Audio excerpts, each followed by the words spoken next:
CBN, Café com Política. Bruno Silva, cientista político, com a gente. Bom dia. Olá, muito bom dia, Sandra. Bom dia, Felipe Pereira e, claro, os nossos queridos ouvintes.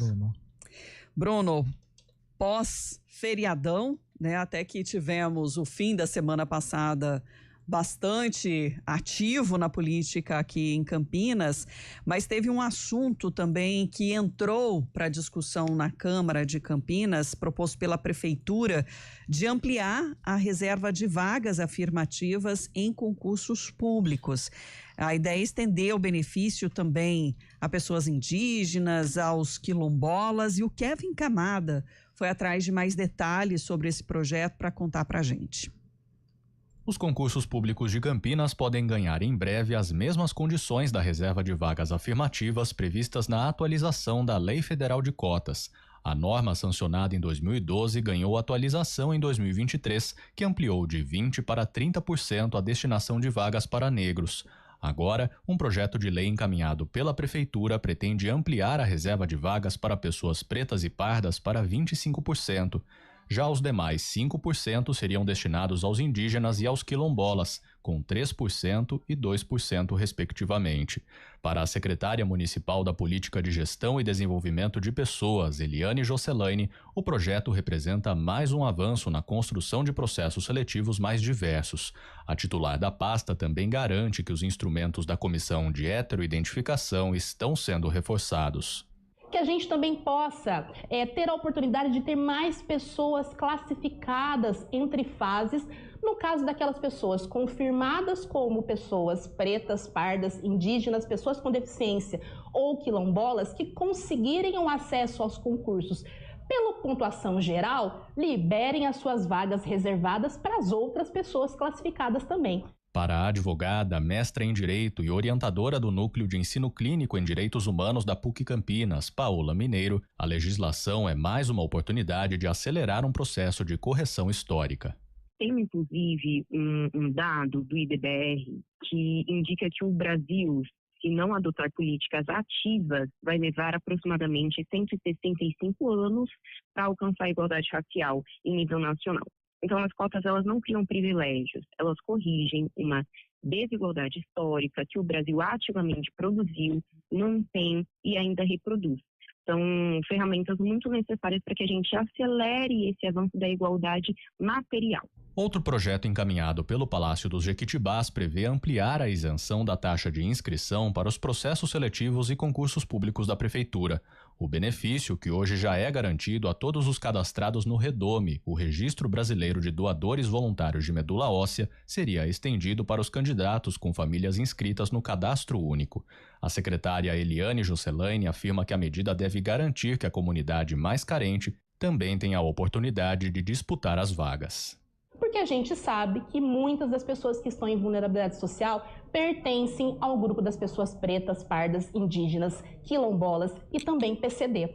Para a professora e advogada Paola Mineiro, as duas propostas garantem a efetividade das políticas afirmativas e ajudam a corrigir distorções culturais. Porque a igualdade que está na legislação, que é aquilo que a gente entende como igualdade formal, ela não é suficiente para sozinha garantir que todas as pessoas tenham as mesmas oportunidades.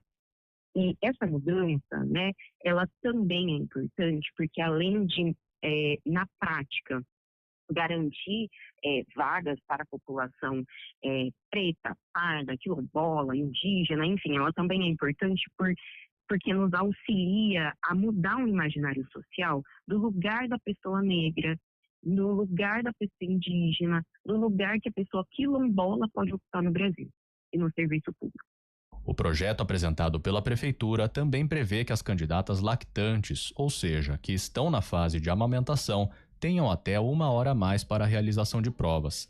Hoje elas têm o benefício de sair para amamentar, mas não ganham o tempo adicional para a realização do exame.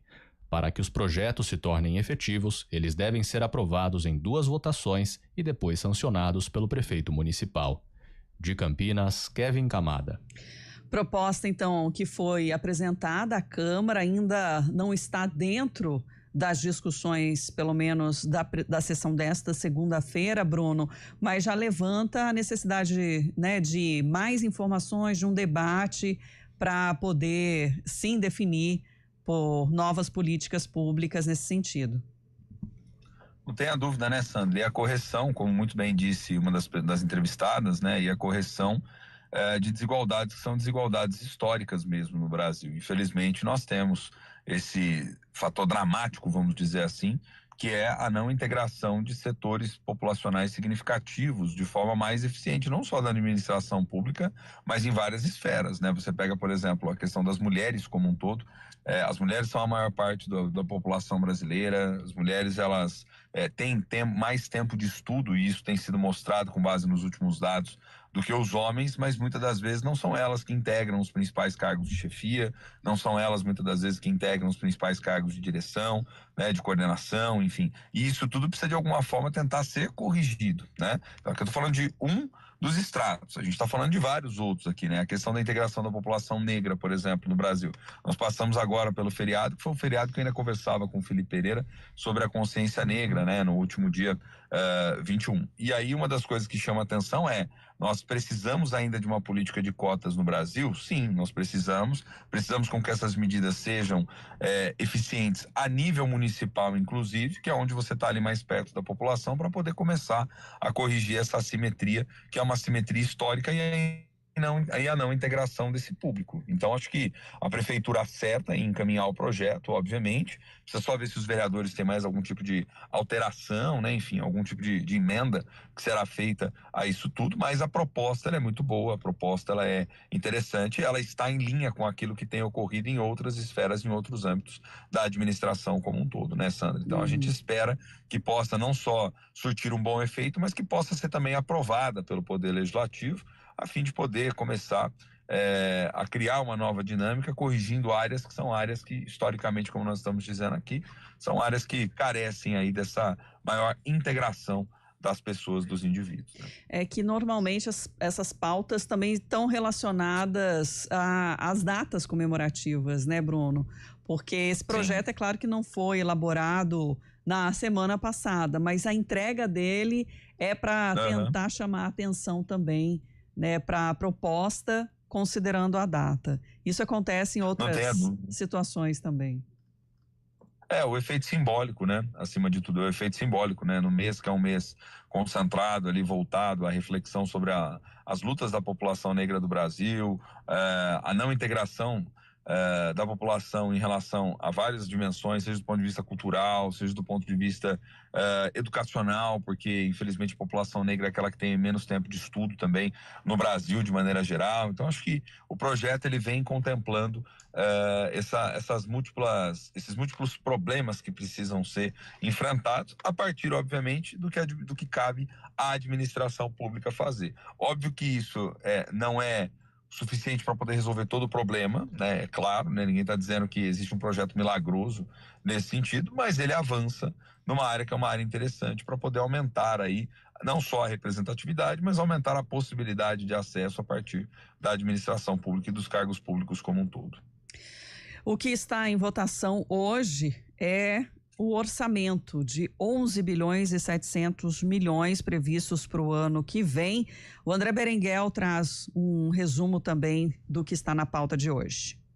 A votação acontece na sessão da noite desta segunda-feira, em primeira discussão, quando o projeto é analisado quanto à legalidade. Projeto de número 380 de 2025, que trata do orçamento do município para 2026. A proposta é de autoria do Executivo e integra, então, a sessão ordinária. De acordo com o texto, o orçamento previsto para o próximo ano é de 11 bilhões e 700 milhões de reais, considerando a administração direta e também a indireta. Desse total, 9 bilhões e 700 milhões são destinados à administração direta. A área da educação concentra a maior fatia dos recursos, com uma previsão de 2 bilhões 640 milhões de reais, sendo 2 bilhões 370 milhões para a Secretaria Municipal de Educação e pouco mais de 270 milhões para a FUMEC, que é a Fundação Municipal para a Educação Comunitária. Para a área da saúde, o orçamento estimado é de 2 bilhões 360 milhões de reais, incluindo os investimentos na rede Mário Gatti. De Campinas, André Berenguel. Isso se a sessão não for absolutamente tomada pelas falas da prisão preventiva do ex-presidente Bolsonaro.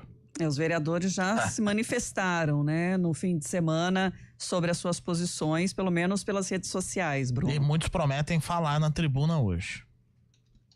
Mas vão falar, isso eu não tenho a menor dúvida, gente. Pode apertar os cintos que pode ser que das duas uma, né? Ou fique para a próxima sessão, ou eles teriam que postergar, né? Ou seja, alargar um pouco mais o funcionamento da sessão para poder contemplar tudo isso, né? Porque certamente os vereadores vão se manifestar, aqueles que vão se manifestar favoráveis, aqueles que vão dizer que é perseguição política, enfim, tudo isso vai acontecer, eu não tenho a menor dúvida, viu, Felipe Pereira? Até porque esse é o grande assunto da semana como um todo, né? Não só a nível de Brasil, mas a nível de câmaras municipais, e todo mundo está jogando o jogo o tempo todo e quer marcar posicionamento, ou quer mandar uma mensagem crítica, ou quer transmitir algum tipo de mensagem de solidariedade em relação ao ex-presidente. Então isso vai movimentar, você falou muito bem sobre esse aspecto. Agora, a discussão do orçamento, vamos nos lembrar, é uma discussão que ela mesma deveria brilhar muito mais, né? E seria adequado ter um tempo substancial para poder fazer o debate sobre ela. Então, se hoje não der tempo, acho que uma coisa interessante seria, de fato, deixar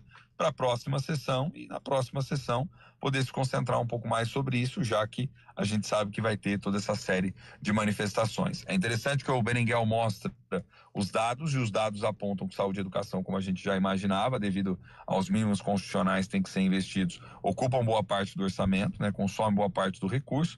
Adiciona-se a isso o funcionamento da própria máquina pública, ou seja, o gasto que já se tem com servidores, que é um gasto que consome boa parte também, né, dos recursos do município. Certamente nós temos um orçamento crescente, o que indica algo positivo, mostra que a cidade tem ali a sua dinâmica econômica de crescimento contínuo nos últimos anos, né? Se a gente vai olhando as perspectivas e projeções orçamentárias dos últimos anos, crescendo ano a ano, isso é positivo por um lado. Mas por outro lado, é sempre o velho problema, né, que é recolocado. O quanto sobra, ou o quanto tem se alocado efetivamente desse orçamento para novos investimentos, para resolver problemas inéditos que vão surgindo. Como, por exemplo, quanto do orçamento está sendo direcionado, de algum modo, para pensar em ações de defensoria pública, ou que vão dar suporte também para a finalidade da defensoria, posto que nós já estamos agora chegando no final do ano, por exemplo, e quando é janeiro a gente já sabe que vem chuvas, toda aquela dor de cabeça,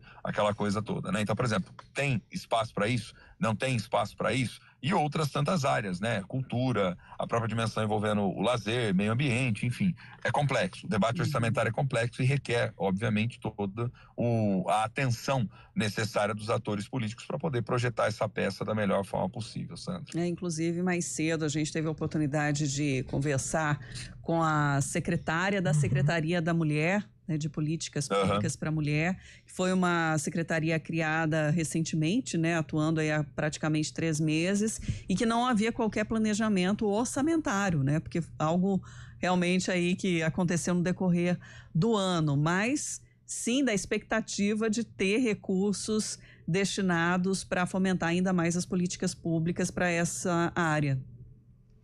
Necessárias demais, né? Necessárias demais. Eu e o Felipe também chegamos a pincelar para o ouvinte que está sempre atento e ligadinho aqui com a gente na última semana, né? Sobre o estudo da PUC, né? Mostrando o tamanho dos desafios para a integração das mulheres na sociedade de Campinas, frente a, inclusive, a dados que eu contrastei com o recorte nacional.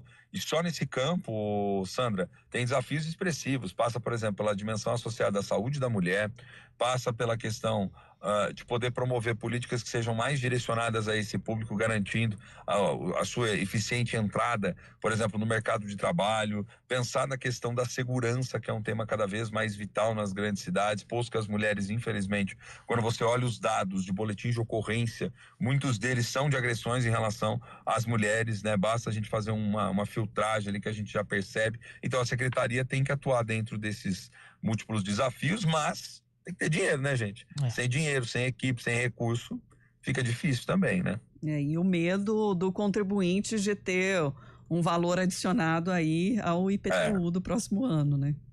Até porque vai ter atualização, né? Vai ter atualização da planta genérica. Não é aumento. A maior parte das prefeituras argumenta isso, não é aumento, mas pesa no bolso, né?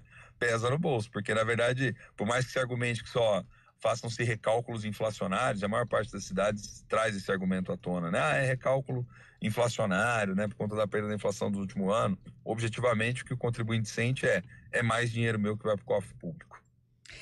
Ficamos por aqui hoje, Bruno, aguardando aí o decorrer desse início de semana, né? Para a gente tratar também junto ao Legislativo o que será destaque para os próximos dias. Observando, Bruno Silva. Só vamos, a gente está aqui, a filosofia pinguim de Madagascar, o Felipe Pereira, sorrindo e acenando, né? Nossa, gente, essa é nova para mim. Viramos pinguins. Então. Viramos pinguins. Só pinguim, só sorrindo e acenando, assim, hoje, acompanhando então... e aí, claro, comentando. Já tô no clima. Já tá total. no clima. Só para ter um bom humor, uma dose de bom humor, né? Diante de tanto caos político, gente. Até amanhã, Bruno. 10h59.